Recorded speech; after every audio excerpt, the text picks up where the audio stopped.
Welcome to Quilt Street. I'm Phyllis DePiano, and I'm so excited today to be interviewing Cheryl Brickey.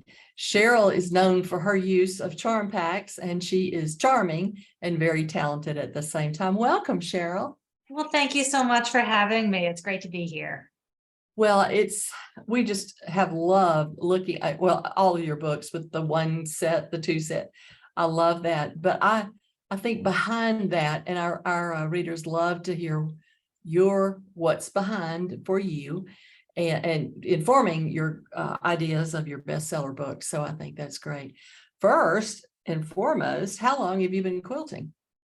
I started quilting about 12 years ago when my younger child, my daughter, was moving from a crib to a toddler bed.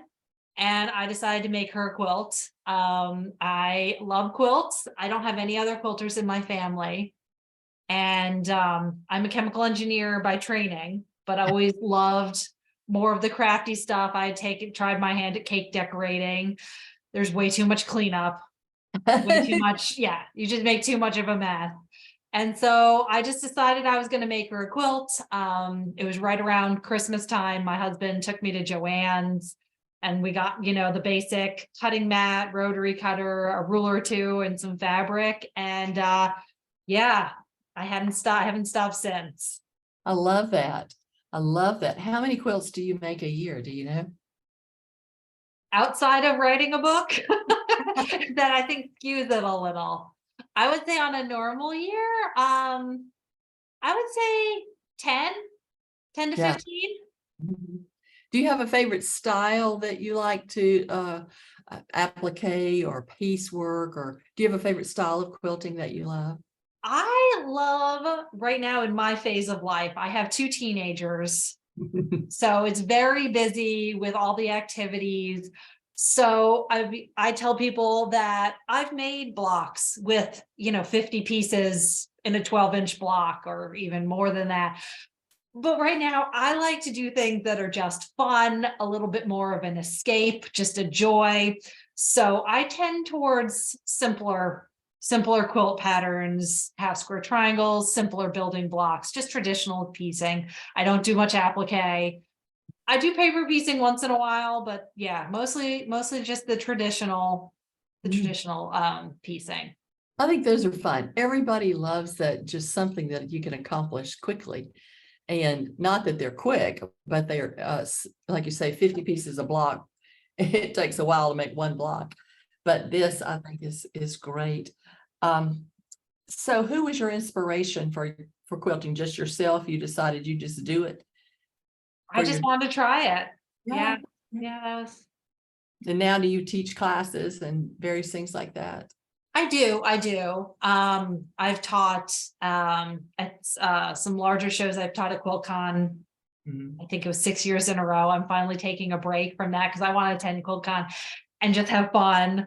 I've had the honor of teaching at the Electric Quilt Academy, a couple regional shows. I do lectures to guilds virtually and in person. So yeah, I enjoy anytime you get to talk about quilts and show quilts and look at other people's quilts. I think it's just great.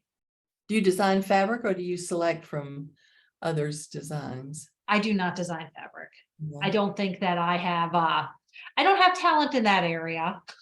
Well, and I like using all the fabric. I like making a quilt with neon colors, and then the next quilt might be some little sweet floral. And then the next quilt might be a Halloween. I like to use all of it. And so I love working with fabric manufacturers in different designers' new collections and figuring out how to best highlight their fabrics. That is, I like that challenge. I think it's wonderful because the fabric collections that are coming out now are just unbelievable. They are. So beautiful and in so many colorways. So I think that's great. So okay, here's the secret mystery question. Do you hoard fabric? Do I hoard fabric?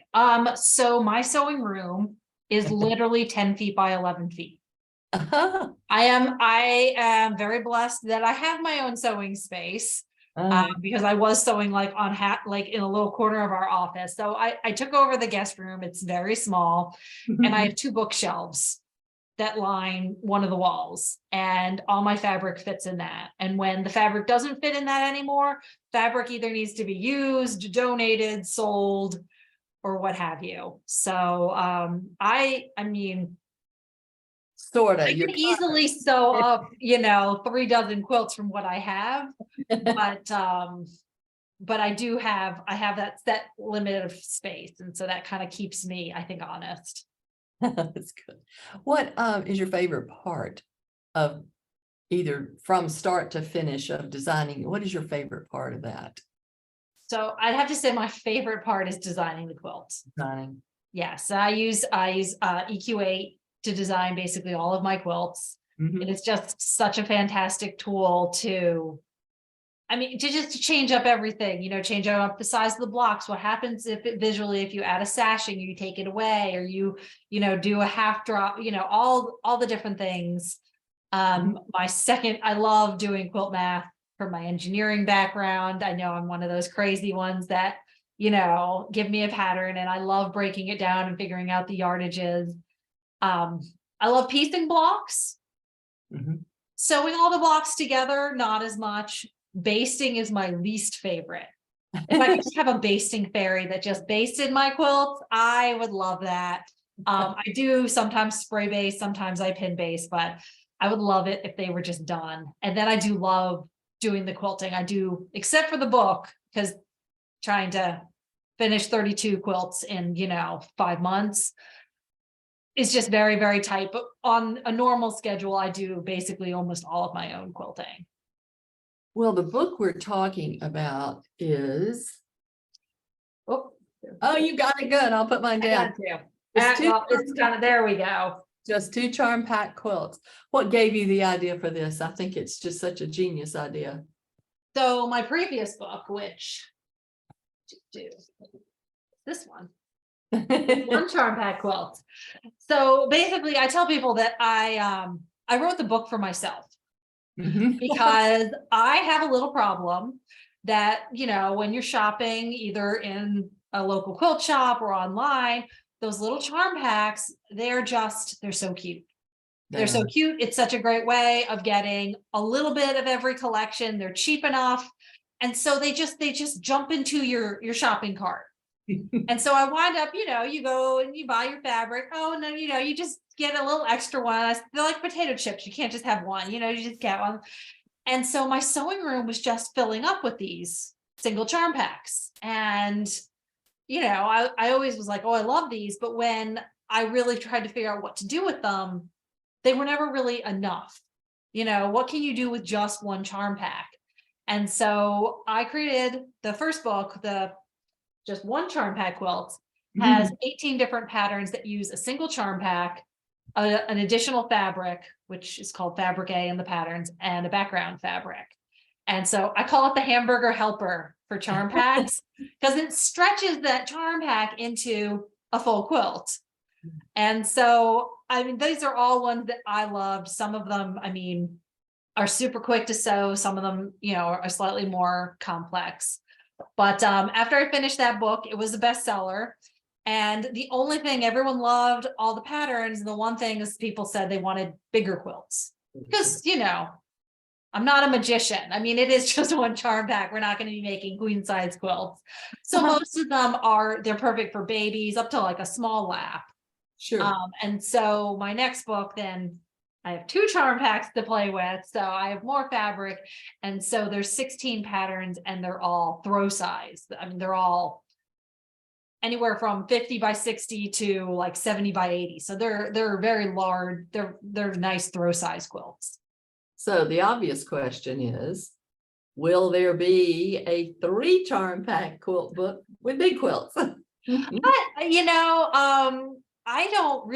don't know, because the nice thing about the Just 2 Charm Pack quilts, I do have in the beginning, if you have 1 charm pack, how to use your own stash to supplement it, how to go and combine 2 different charm packs and make those that successful, how to create your own just from your own stash.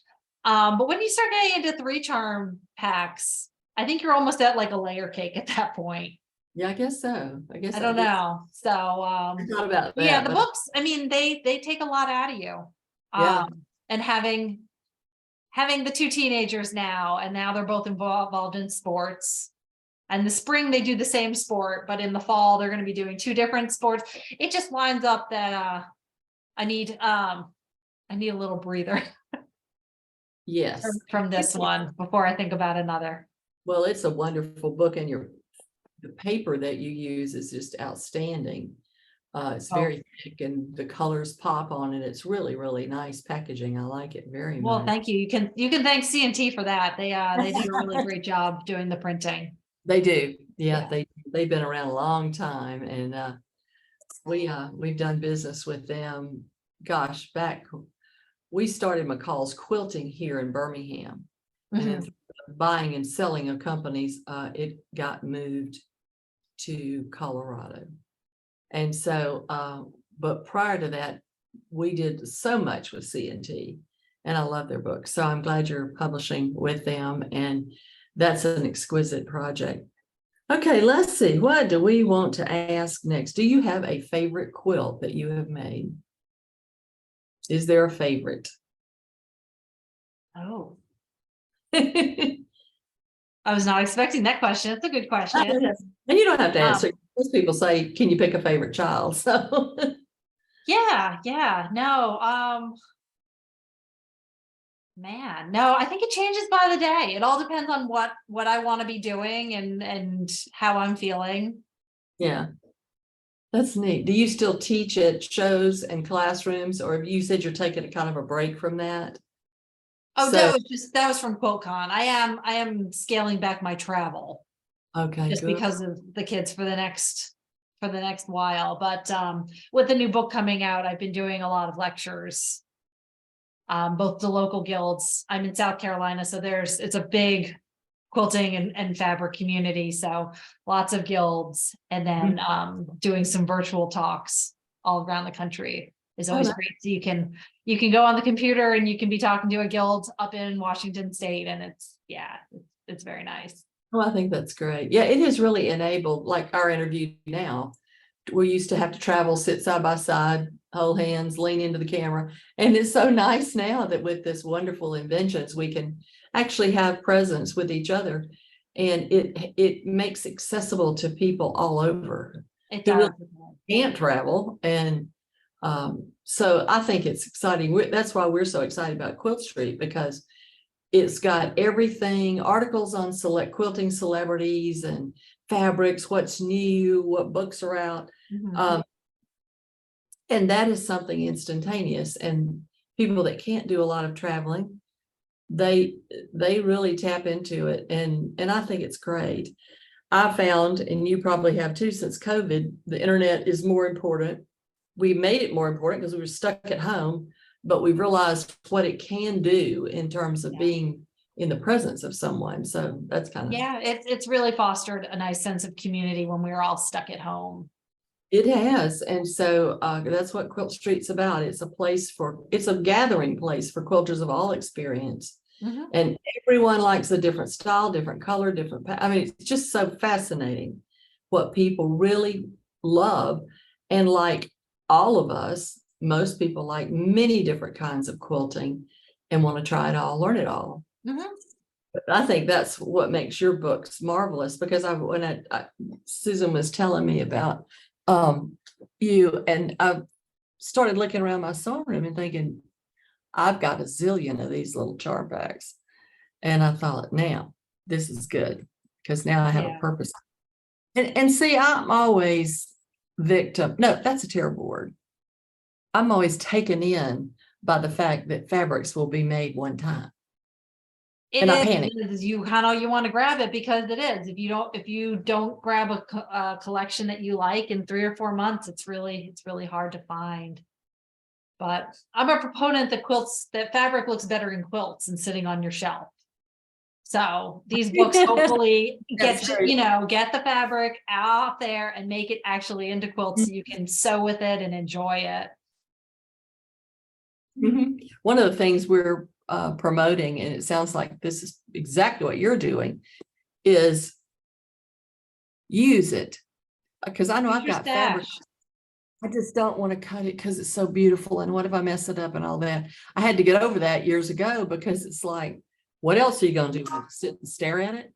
So that's what's fun. We're encouraging people to try new things, Mhm. new techniques, new ideas. And I think the Charm Pack book is wonderful because that's going to inspire a lot. And the quilts are beautiful.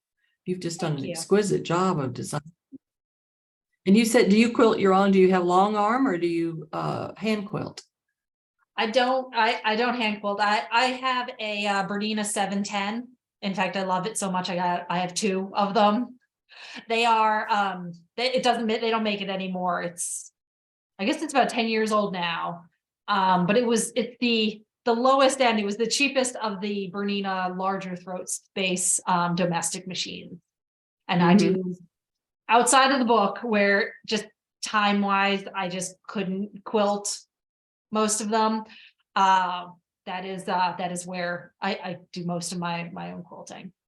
Yeah, well, it's beautiful job. Beautiful job. Let's see. What else you want to tell us? What you going to do with your business? I know you'll take a little step back while your boys are teenagers, but you'll be going on forever. I hope you. Hopefully.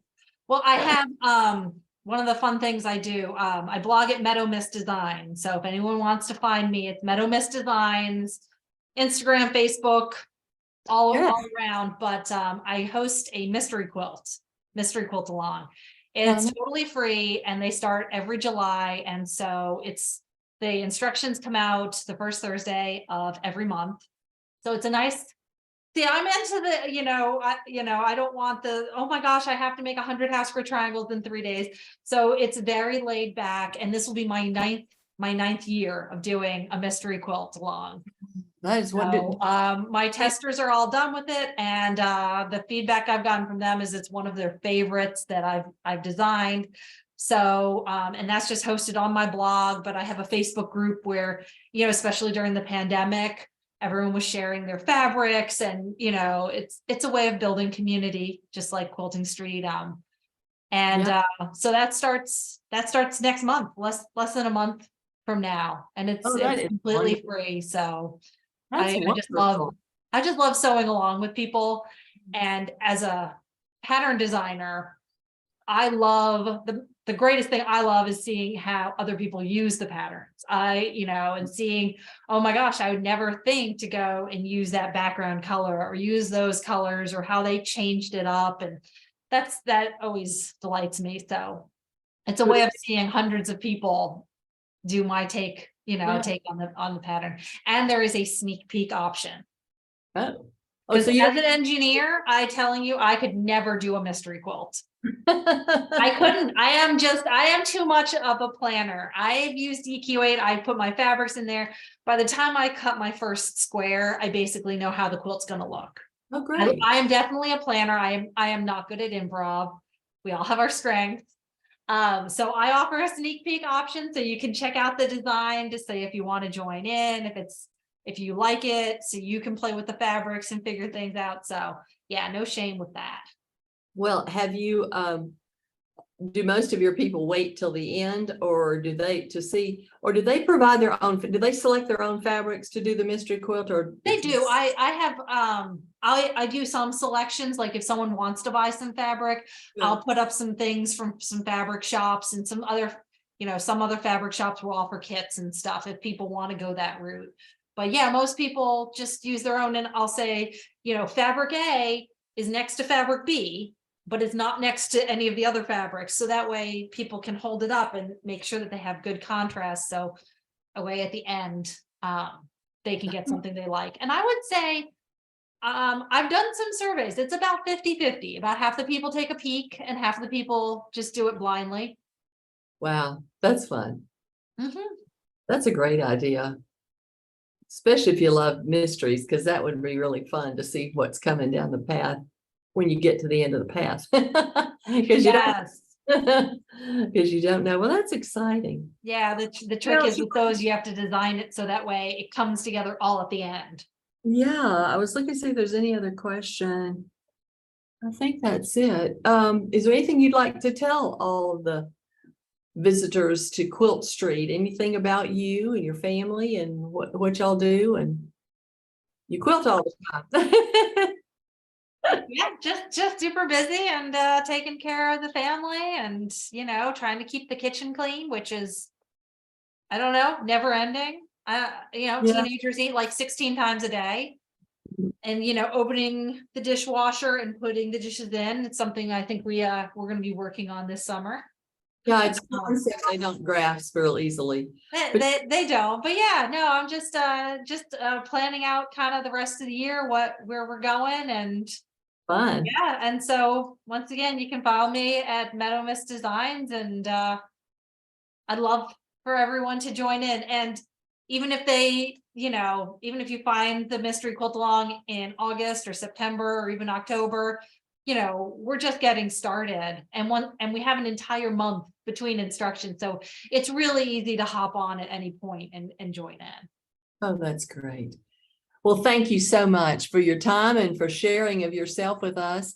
Our readers, I guess they're readers on the internet, Listeners, watchers with us on Quilt Street.